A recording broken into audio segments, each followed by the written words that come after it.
Hello, and welcome to yet another classic review show of the Hot Dog and Handshake Pro Wrestling show. I am Shane Price, joined here in Topeka, Kansas at the Sound Peak Studios by Jade Ginswider.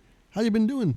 Doing pretty good. Excited to jump into another New Japan show. So we got this New Japan show. You're supposed to go on a fun little jaunt of Japan with a Noah show, but that Noah show has been delayed. Yep. So we have a New Japan show for you instead here, the G1 Climax Finals from 2018, live from the Budokan, same arena. Yep, I did notice that when I was in Tokyo, Japan. On August 8th, 2018, if a attendance of 12,112. Yeah, and Kevin Kelly, Rocky Romero, and Chris Charlton doing English commentary for us. Kind of like the prime New Japan.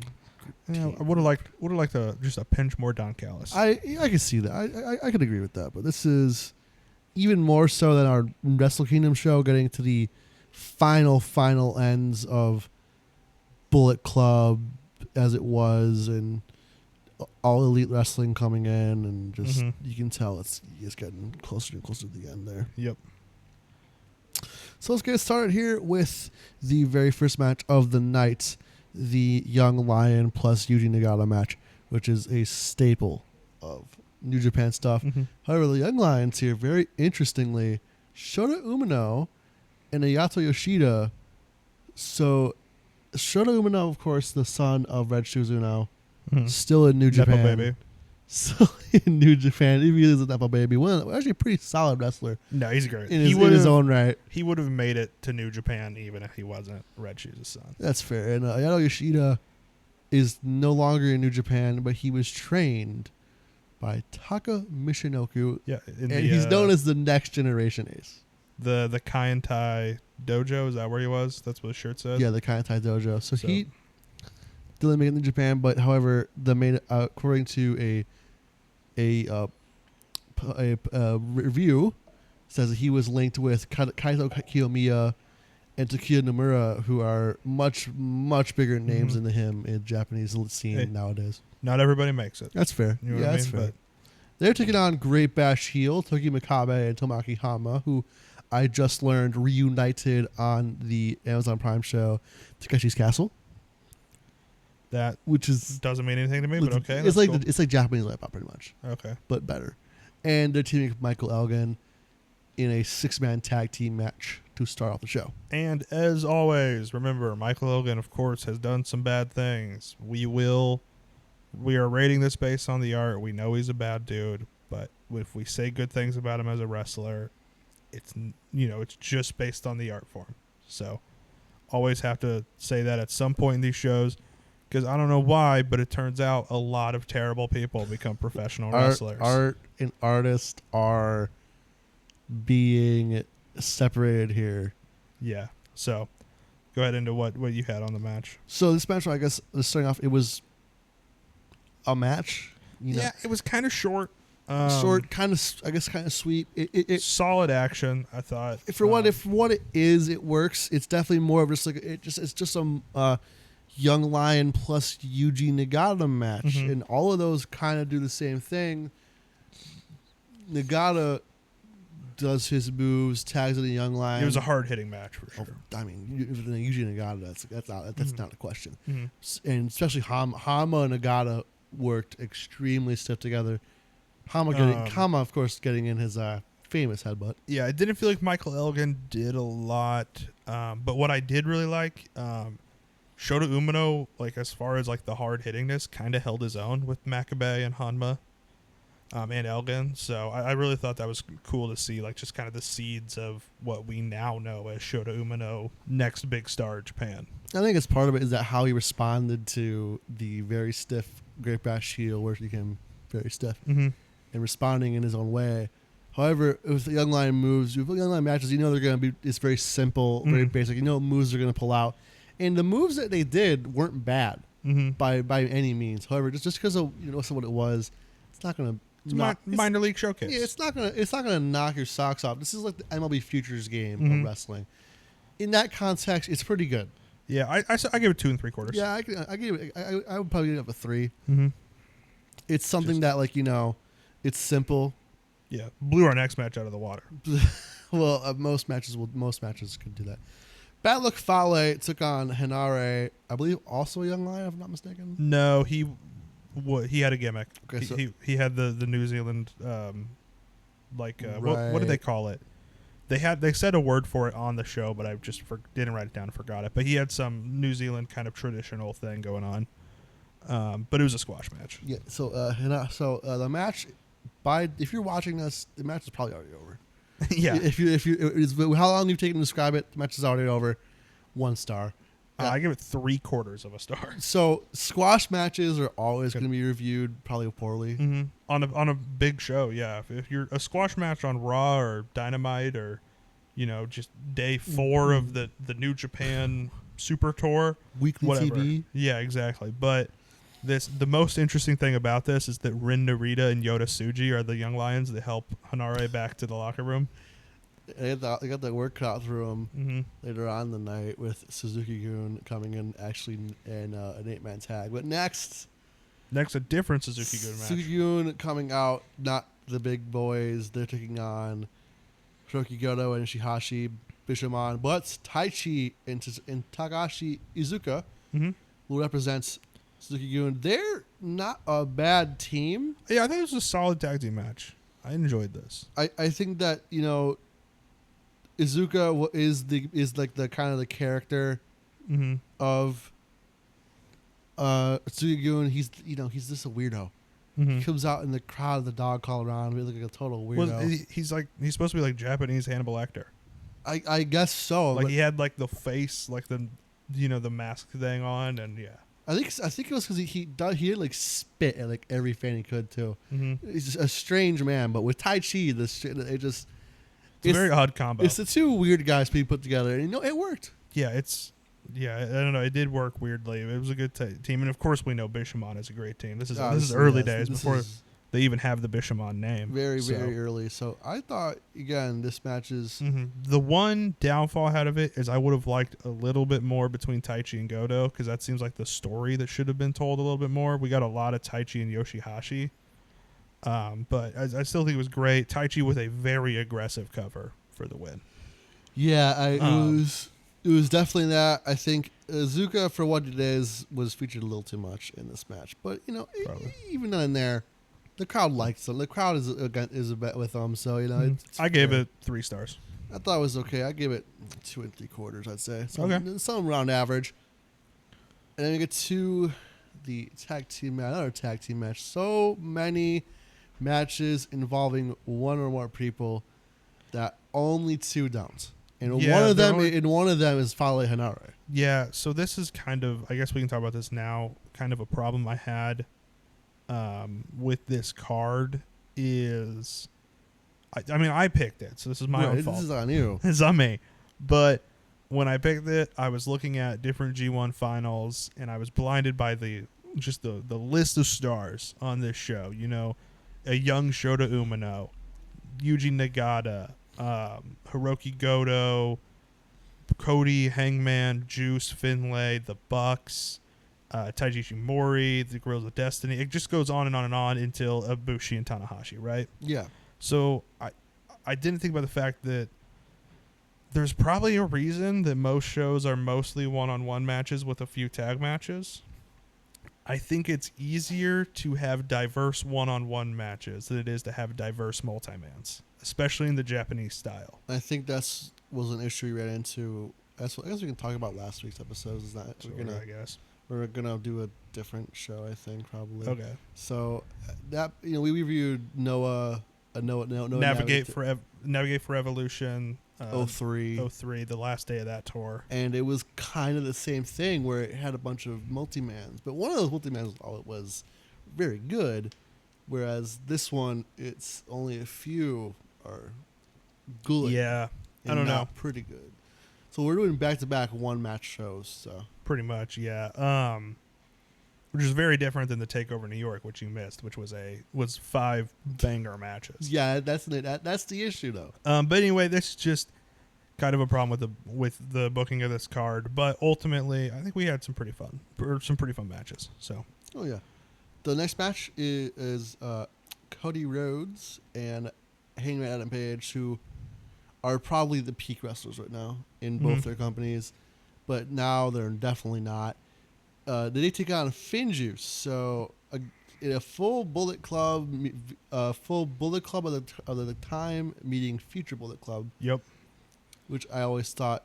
I think on Wrestle Kingdom 2 it happened there as well. Yeah, there was something. We've had a couple of these where it's like Bullet Club people versus. I mean, we had one in that Noah show we missed. We had a match with Kenta versus Kanemaru. That's right. Yeah, Kenta Kanemaru was there, and so. At this time, Juice IWGP US champion, Cody, and the Young Bucks are Ring of Honor 6-man champions. So I just found that kind of in my research. But yeah, I thought it was a really good match. I'd say out of all the matches on like the early card, this was definitely by far the best. Yeah, I thought Cody and Juice had just great chemistry. I think until a point they always had. Yeah, I just think you don't really get to see it because when Juice jumps to AEW after Cody goes to WWE, yeah. so you don't get to see it these days. But at this point in time, Cody and Juice was the highlight of the match. Mm-hmm. Adam Page was kind of still figuring himself out in 2018. I would say same could be said for David Finlay. I think they're both just kind of figuring out who they are. Yeah, there's definitely work for both, especially David Finlay, because his character now is just so different from whatever he was going for here.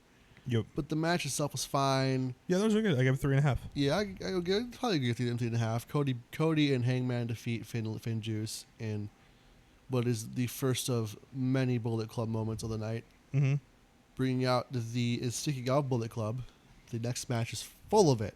Mm-hmm. Oh, so full of it. As it is Bullet Club on Bullet Club, the Bullet Club civil war of sorts between the elites and I forgot what they were called, but the Bullet Club originals. Or whatever, Bullet Club proper or whatever you want to call it. The GOD, pretty much. So that being said, Taiji Ishimori, the Bone Soldier, and Tama Tonga Tangaloa of the current bloodline take on the Young Bucks and Marty Scurll. Yep. For Marty Scurll, see my message about Michael Elgin. Which we do almost every show, I swear to goodness. Yes, we do this every time. Also, though, this match is kind of our moment of the night that, oddly, although we didn't mean it to, is reflecting current wrestling, right? Because Marty Scurll is very annoyingly trying to get himself back into the mainstream. So... And it feels like he was very annoyingly trying to enter what really could have been a 2-on-2 feud between the Girls of Destiny and the Bucks. Yeah. And the Girls of Destiny are in the bloodline, and that's a big thing right now. Somehow in the bloodline. And here's what I've noticed. This version, I've seen people talking like the Girls of Destiny were nothing in New Japan. And that people should have known they were going to be nothing in WWE. But I don't think that's true. Because we've done a couple of shows of this era, and I think the Girls of Destiny were good. Now, not good promos. No. Not good at all. That's not what they needed to be. Solid in the ring, but what they weren't. But then now, 6 years later, they haven't gotten good enough in the ring to make up for, in a WWE sense, not being able to tell a story. Yeah. And apparently not being able to throw a low blow. If you guys watch Money in the Bank. So, but this match, of course, was for the Never Openweight 6-man tag titles. Our only title match of the night. Yeah, it was just kind of surprising seeing that it's the titles that don't really mean nothing. Mm-hmm. They kind of change hands every once in like 2 weeks. Mm-hmm. But the Bullet Club, that is Girls of Destiny and Taiji, they shock, I guess, the world, but with context, not very shocking with what's about to happen in like 1 or 2 months. Yeah. Matt Jackson and Nick Jackson are off to go do their own thing, and they will give the belts to their friends in the Bullet Club. Yeah. So my just kind of notes on this: not Toa Leona, Tongaloa, different guy. Toa Leona, what the heck? Tongaloa's pre-match promo was bad. Of course. The 3-headed monster is a dope move. Yes. That was really cool. It was then just kind of my overall review of the match. It was action-packed. It felt longer than it was, but it got a little sloppy at the end. So I gave it 3 3/4. I probably would have given it 3.5. Okay. In a way, it's a good match, and again, everybody just played their part, and also Tama Tonga and Tonga Leo and Tonga Loa know how to get the crowd working. Yeah, we really want to talk about a better tag team, don't we? I think we do. We really want to talk about the Gates Agony. Really, Bishop Khan and Toa Leona would be imagine much better. Them in a trio with Taiji Ishimori, dude. I'd rather have that any day of the week. Yeah. I'll be real. So this match again, the next match, really to me, just reading who's in it in the time period it was, this should have been so much better. Yeah, like I said with these matches, it just before the main event, not counting the main event, every match on this show was good. Felt like it could have been a little bit better, and just the kind of matches that were like, if you were watching New Japan at the time, you would have had fun watching, but you never would have revisited if it wasn't for this main event. And I know, I think this is a point of it is that because that was me. I think this is really like, how good was New Japan back then? This is making me question the whole thing. I still think it was good. I still think if this was a show you watched, you'd be happy with this. No, it is, but rewatching is different than watching it for the first time. So up next, the Los Ingobernables de Japón, Bushi, Evil, Sonata, and Naito, the old original four, take on Suzuki-gun of El Despy, Suzuki himself, Kanemaru, and ZSJ. As I said before, just the star quality of this match alone, this is the top four of each group at the time. This could have been and should have been a lot better. Yeah. One thing I like that this match just kind of pointed out is watching old New Japan, because of the faction warfare of it all, it's like watching an old basketball game. Yeah. Like you watch like a 2015, 2016 Cavaliers game and you're like, oh, well, LeBron's a Laker now. Kyrie's a Maverick now. Kevin Love's on the Heat, right? You watch this and you're like, okay, well, Suzuki's on his own. Kanemaru is in Bullet Club. Zack Sabre Jr. is in TMDK. Is Despy? Does he have a? I think he's by himself. Is he by himself?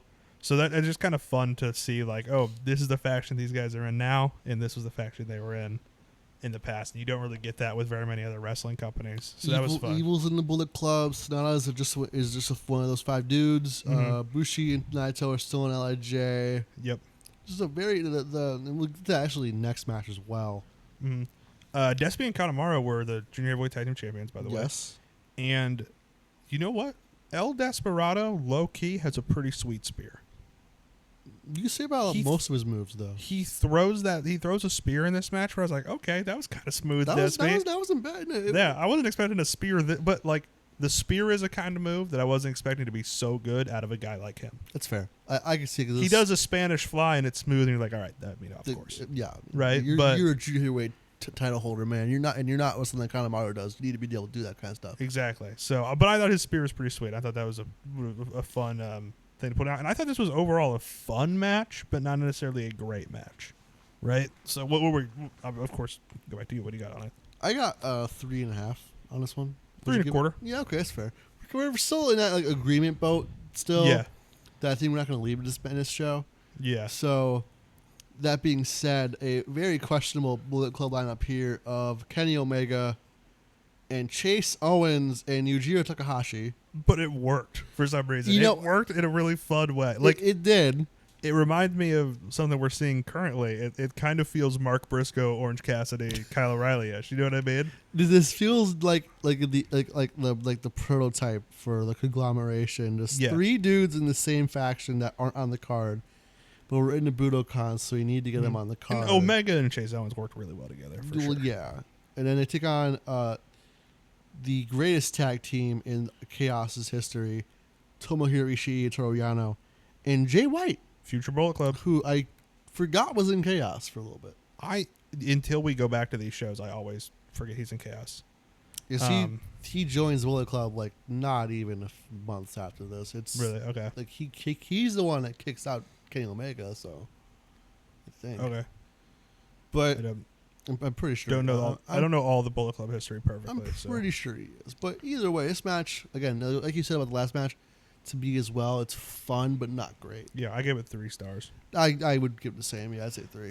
There was a fun spot where Chase Owens and Kenny Omega kept wishboning Toru Yano. Toru Yano takes almost every like comedic move so well. And I loved Yujiro wanting to be tagged in and part of the fun so bad.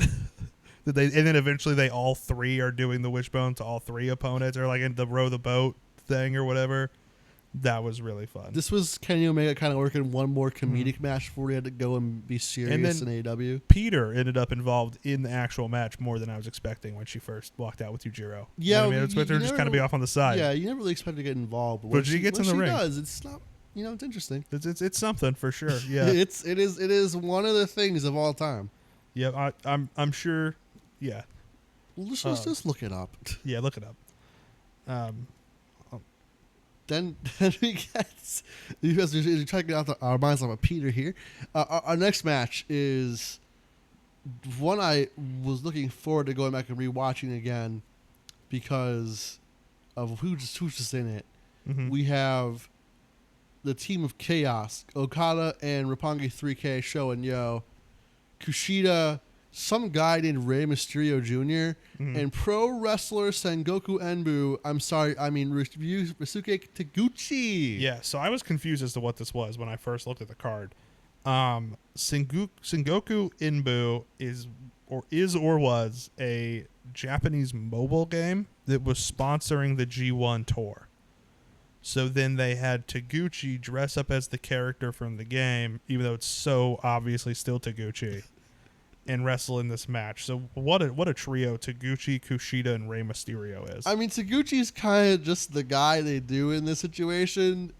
It's such a Taguchi thing to be the random man dressed up as a mobile game character. Yeah, I wrote here, don't let WWE see this, or the next time we see Baron Corbin, he'll be pro wrestler Raid Shadow Legends.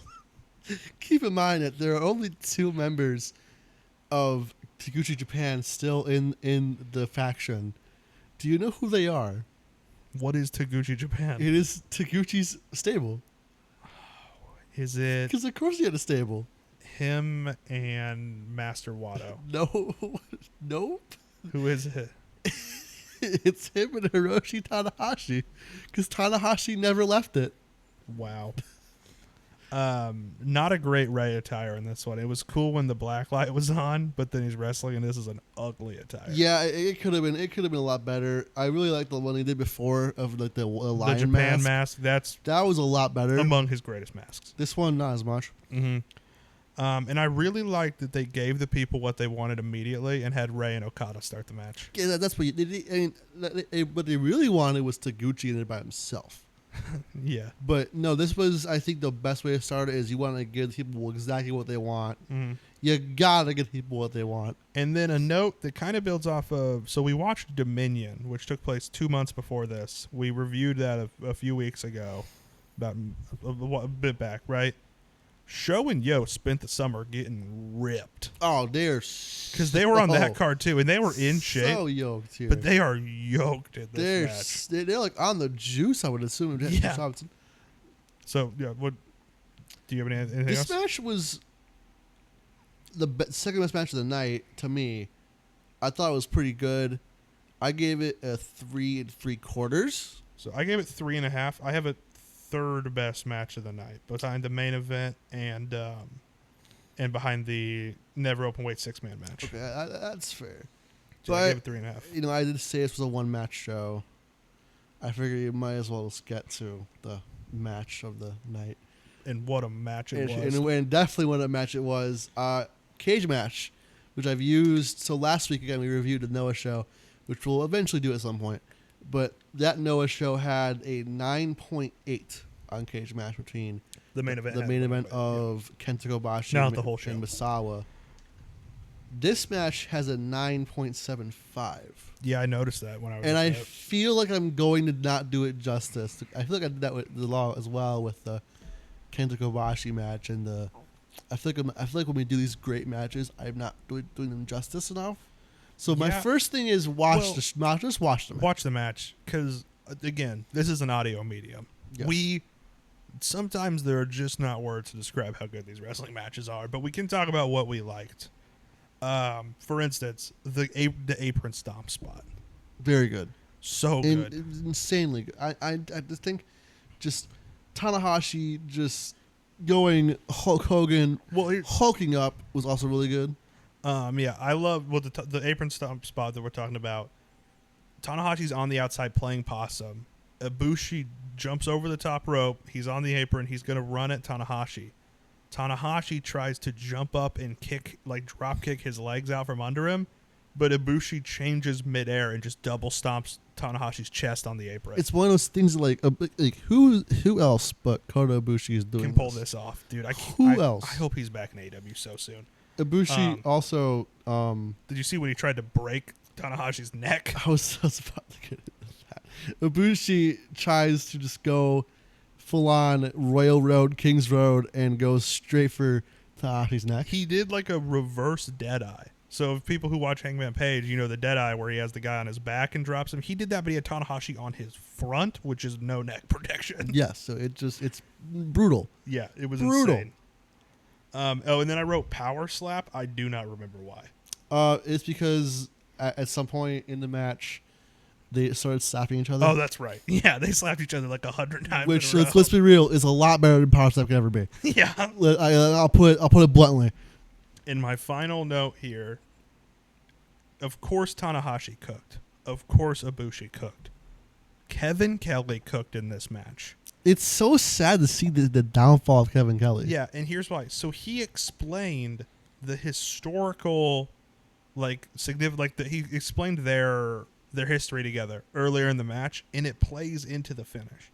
Because the finish, Tanahashi hits a high fly flow to Ibushi's back because the first time they wrestled, Ibushi, as Kevin Kelly mentioned earlier, Ibushi put his knees up and countered that, and that's how Ibushi won. And then he goes back up to the top rope, and he hits multiple high fly flows because that's what it took him to beat Ibushi in their second meeting. So Kevin Kelly explaining the finishes of those two matches in the first, 5-10 minutes of the match came back to just, give you the historical significance of the finish. Because for me, someone who went back and watched this for the first time, I wouldn't have known that about those other two matches. I have not watched those other two matches. So seeing that was really awesome. There's only a certain amount of matches that deserve the 5-star rating. This is definitely one of them. Is my 5-star rating? Yeah, this is 5 out of 5. I have rated 750 matches that I've actually written down the ratings for. This is my 30th 5. So I have 4% of the matches that I've given. Well, hey, we're doing pretty solid. We had 2 weeks in a row that have been 5-star matches, though. Yeah, I know. Well, 3 because I gave one to the 3. Takeover main event. I was gonna say probably give that a 5. I probably wouldn't, but I could see it. Yeah, so I think, because I don't think there were any 5s on Wrestling Summit. So yeah, that's multiple episodes, 3 episodes in a row. The one that, of course, didn't release counted in that. So, on to the categories? Yeah, sure. Let's talk about categories. Because you gave it a 5 too, right? Yeah, I did give it a 5, yeah. Let's start. We do these every week. Not really anything in them changes, so... Yeah, best moment? Best moment's going to have to be, to me, the high five flow sequence. That's what I had too, the high five flows. Just a great finish. And not just the best moment because of what happened, but the best moment because of how Kevin Kelly said it. How Kevin Kelly educated people on it. And because it calls back to those matches as well. Mm-hmm. Really love that. MVP of the night. I feel like it's it's going to have to be one of the 2 guys in a 5-star match. I think it's Tanahashi. I would agree because Tanahashi gets the win. Yep, I'm going to Tanahashi. Heat check. I gave this to a guy we haven't mentioned yet. Katsuyori Shibata as the corner man for Kota Ibushi. I'm giving him the heat check. I like he that. He really added a lot of presence to that match. I like that. I think that's a very solid pick. I'm going to go a more traditional heat check pick, and that's somebody in the match. I went with Tama Tonga. Okay. I think out of the guys in that match, he was the most surprising in the little time that they got each.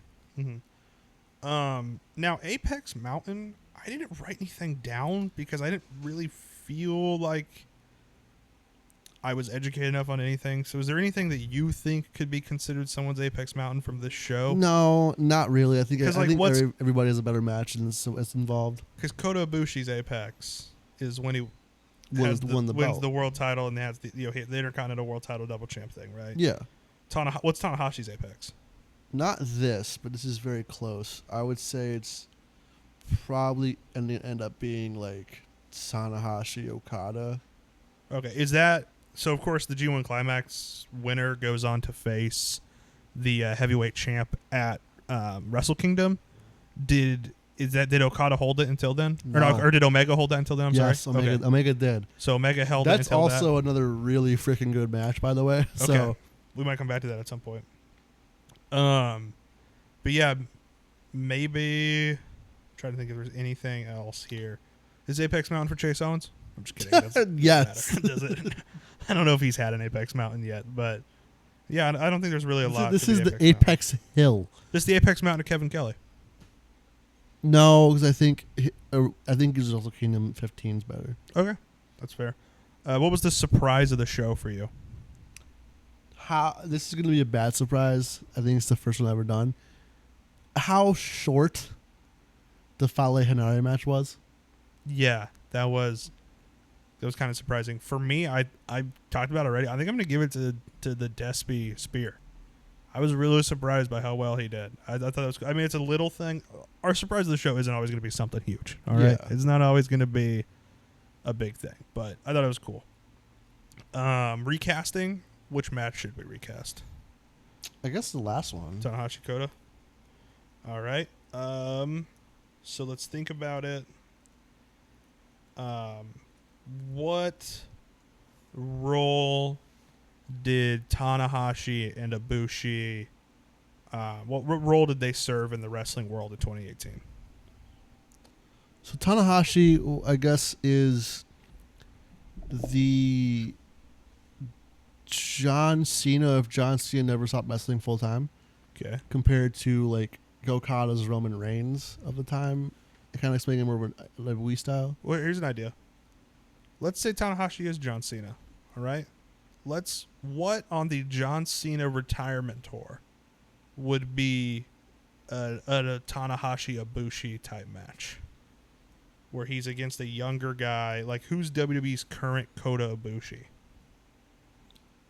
So an outsider who spent years honing his craft outside of the company, coming in and being immediately on the top. Gunther. Yes. I would say Gunther. so. I would say probably, yeah. So this would be like John Cena Gunther. Which it would be an incredible match along with this, which is like, because of course this isn't Tanahashi's still wrestling. This isn't Tanahashi's retirement, but with the idea of Tanahashi's John Cena, I like that corollary. So Ibushi Gunther.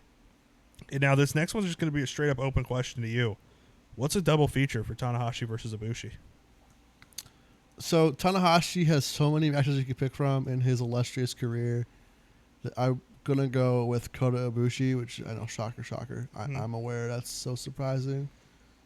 Really, there's only a few I think I'm going to go with. I'm going to go with one that's in New Japan. Mm-hmm. The one that had happened the day before this. The semifinal match. Omega Ibushi.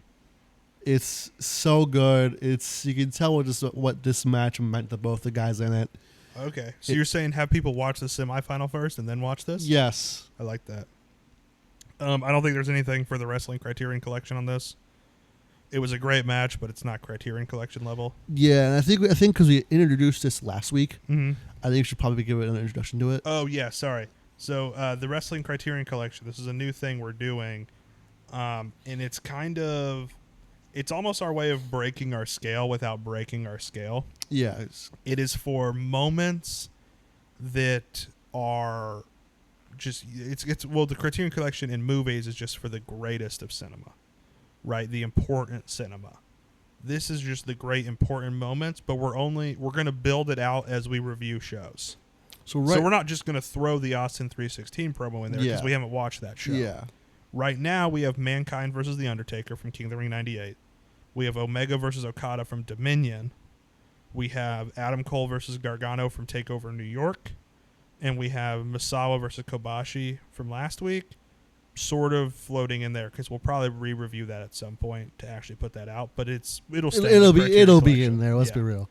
So nothing from this show reaches that level of greatness. I would say if there is like something below the Criterion Collection, This is like a 95% certified fresh. Yeah, I think that the main event was perfectly 5 stars. I didn't even think about breaking the scale for it. Yeah. It just felt perfectly Yeah. 5 stars.